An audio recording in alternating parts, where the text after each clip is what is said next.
Teach an old dog new tricks.com. More than 40 hours of free computer training. Sit, stay, and learn. Thank you.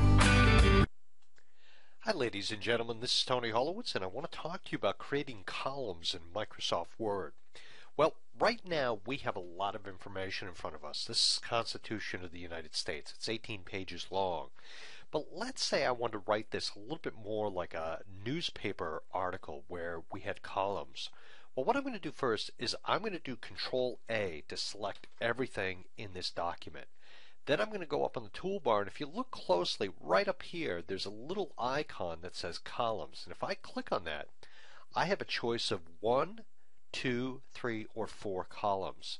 Just to illustrate a point, I'm going to do 4 columns.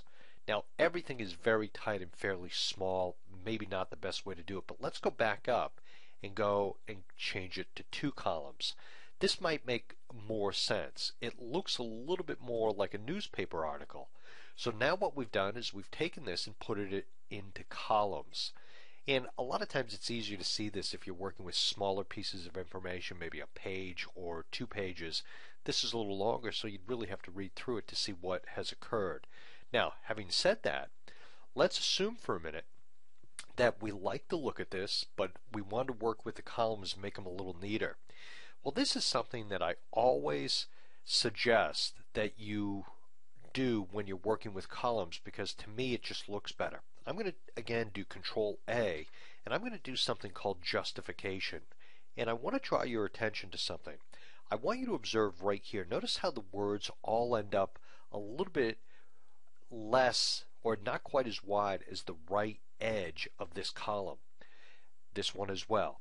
What justification does is it puts space between the words so that it justifies it or makes it take up the entire width of the column.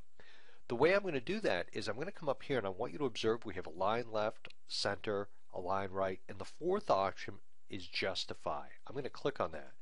And now what you've seen it do is it's put a perfect line on the right hand side of the page. So in other words, it took the words, and a good way to see it is right here, the gap between the word law and direct, and the gap between direct and the word the.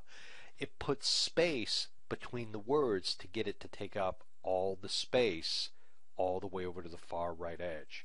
So this is an example of using columns and then also justifying those columns. You can justify any kind of document, but sometimes I think columns look best this way. And if you observe your local newspaper, you'll see a lot of times they justify columns. My name is Tony Holowitz. Thank you very much for your time.